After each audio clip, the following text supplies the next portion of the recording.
Most overnight successes, in fact, any significant successes, take at least 5 years. Budget your life accordingly. Kevin Kelly.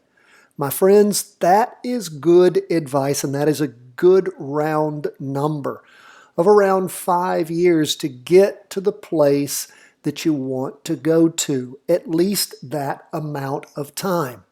Now, how long will it take you to become a marketing master? It's going to take a period of time, and after you do that, after you are able to then start charting successfully, you of course need to have a plan and a program such as your own personal wealth fund, and it just so happens that we have the secrets for creating your own virtual personal wealth fund. Remember, we're an education service. We're not a stock calling firm. We don't do that, but we do teach, and we want you to understand the value of having your own little personal hedge fund and how to set that up and manage it. When we do, and occasionally I do this, I will teach the Accelerated Market Mastery class. That is the end goal of everything that we teach here, is to get you to the point of being able to create your own personal wealth fund and manage it like a fund manager. Of course, you start that by what? Following us every day, practice trading, getting good at that. Moving on to fractional trading. We'll have a video on that tomorrow to all of our subscribers. Go to chartingwealth.com, sign up for free. That list is never spammed. It is never shared. It is our list of the folks we value the most, next to our Patreon members who help support the work at the channel. But, and a reminder, Patreon members, tomorrow, Wednesday, the 5th of May, that's the first Wednesday, 12:30 Eastern Daylight Time, we will be doing our live question and answer session. But getting back to what is at hand, giving yourself the time to be able to learn by doing and setting up a personal wealth fund when you start being successful at trading and or investing. And in fact, the personal wealth fund involves both of those ideas. So I want you to get that training today. It is in your show notes if you're a subscriber. If you're not a subscriber, you ought to be one, because you're missing out on valuable stuff every single day. And it doesn't cost you anything. Let's jump into these charts. Stocks down for the day, bonds up, gold down, Bitcoin hammering down. Of course, we're not surprised. Why? Because, of course, Bitcoin is in a down move. When we look at the weekly chart, we can see how the price percent oscillator is stroking down. The 2-day chart, we can see how it is moving down on the price percent oscillator. We have a green spinning top there showing lots of indecision. And of course, you look at the half day and you can see the strong down movement after 2 days of up movement, not retracting everything, but heading down. Why is that? Well, my friends, like we say over and over again, all things being equal, the market tends to move in the direction of what? The largest chart. You want to wait for Bitcoin to turn around, see that 2-day crossover going up at some point, watching it pull up the weekly.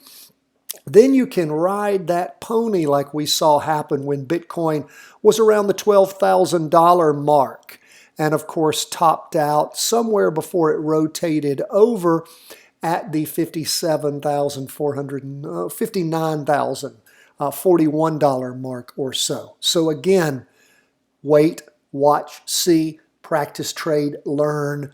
That's what this is all about. We don't usually start with Bitcoin, but I thought I'd drop that in today because of the downstroke after that up movement yesterday. Let's jump into the S&P 500, down 0.62% for the day. Now, it's been good to us since we had that weekly vertical crossover. Been asking you guys to pay close attention with your profit and loss bands, setting those. We've launched that discovery several times.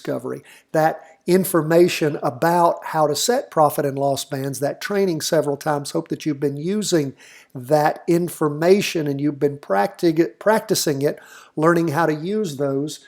In fact, you know what I'm going to do for you? I'm going to put that profit and loss band training at the end of today's video. I'm making a note right now to do that. That'll be at the end of today's video. So we see a red spinning top, Price percent oscillator still positive, but heading down. Derivative oscillator for the first time in several weeks is, of course, losing momentum. Now, we're only 2 days into a 5-day candle, but that's what we're seeing right now. Price is pulling below that weekly trend line. We go to the 2-day. Hasn't crossed over going down yet, but we got lots of indecision and some downward pressure right there on the 2-day trend line also. So it's a real iffy right now. Will we have a crossover going down over the next 2 days? Don't know. Hasn't happened yet. Price did plunge below during the course of this latest 2-day candle, below the weekly trend line. So that's another little warning for you. What do we see on the half day? Things have been going along, stroking down hard in the morning, followed by some down movement in the afternoon, but not hitting that low that was hit. But you can see where things had never managed to cross over going up. We kept noting that day after day after day, and then stroke down in the morning on Tuesday, further down. Well, and again, about the same in the afternoon. Did recover from that low of lows in the morning. So that's where we are. Weakness showing. Pay close attention if you've not already taken your profits and are still into that trade. Like we say, you can't stay in these trades forever, and we have methods of getting out of those trades. So take that profit and loss band training, get more understanding, and this is all about practicing, going and backtracking, making sure you understand what the typical move is on the stock or ETF, particularly during the time period, that time of year that you're looking at it. Is it around, if it's a stock, is it around certain earnings issues? Is it around warnings? Just what's going on and what has happened in the past. Now, let's move on to the Qs. Again, and the Qs, I'm going to move that 2-day out of the way. You can see that on the weekly we have a solid red down candle forming with a lot of down movement already this week. We see the weekly price percent oscillator. We talked about this. It is pulling away from the red signal line. We started seeing that, of course, developing earlier in the week, and the derivative oscillator losing momentum. And of course, what have we seen now happen? We're getting close to that. And of course, with the down movement today of 1.80%, of course, we've got a strong red down candle that is forming. And as the day closed, what happened? Of course, we had a crossover on that 2-day chart going down, which would end any hopes for any up movement now, and it could set you back up for a recross, but that's not happened. And what we have now is a confirmed crossover going down on the 2-day with the derivative oscillator negative. Also, half day, we can see again where things plunge down the strongest in the morning, and again down in the afternoon, but not hitting that low of lows that was hit in the morning. So that is where we are on the Qs. And again, your profit and loss band should always be in effect. You take profits where you can find them. You cut your losses when they occur. Let's go to 20-year bonds, up 0.68% for the day, the only thing up for the day. And what are bonds doing? Well, they are, again, we've got a green spinning top here. And when you look at it, you can see there's movement on the bottom, more on the top as far as the wicks go. But again, slowed down from those nice big green up candles that we had before. Derivative oscillator still gaining some momentum. Price percent oscillator pulling slightly away from the red signal line after that weekly vertical crossover going up on Friday. Go to the 2-day. And again, 2-day still heading up on the price percent oscillator. Had 4 days of down movement. Things are trying to recover. That was prior to this latest candle. Derivative oscillator positive but losing momentum. And what did we have happen at the end of the day? On the half-day chart, we had a crossover going up.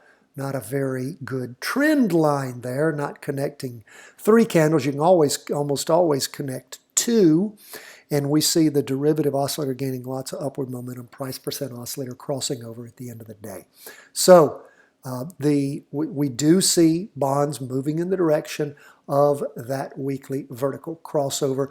Let's lastly go to gold, 0.73% down for the day. Gold, of course, crossed over going up back on Friday, the 23rd of April. That following week, it was a little iffy. It did stay above the trend line, the weekly trend line. This week, just right there on it, green candle forming, and the price percent oscillator gaining upward momentum and pulling away from the red signal line, derivative oscillator heading up. We look at the 2-day chart. After 2 days of down movement, things popping up nicely. Again, did we hit a higher high than previous? High was 168.55, 168.39. So yes, that's very good to see as gold continues to move up, even with some down movement overall those last 2 days and overall for the week. That's good. We can see all sorts of indecision in the market on Tuesday morning after things bumping up nicely on Monday. And then things, again, didn't hit that low of lows in the afternoon. But that price percent oscillator that appeared pegged to cross over bounced off the red signal line. Now that again is on our weakest chart. Derivative oscillator up in the morning, crossing over, going down in the afternoon. So we'll continue to watch gold. Again, remember the overhang is still, that weekly vertical crossover is in effect. So pay close attention. That's where we are, folks, as we end the day on Tuesday. Shaping up to be an interesting week. Hope that you are paying close attention. 10 to 15 minutes a day is all we ask. Do the trainings that we have. Do the practice trades. Thank you for the orders of the books. And, of course, our Traders Journals, which are a collection, a 3-month collection, each of them, of our weekly market worksheet, daily market worksheet, and trade worksheets. You can have them too. There's a discount if you buy a year's worth. God bless, my friends. All the best from the whole team at Charting Wealth World Headquarters.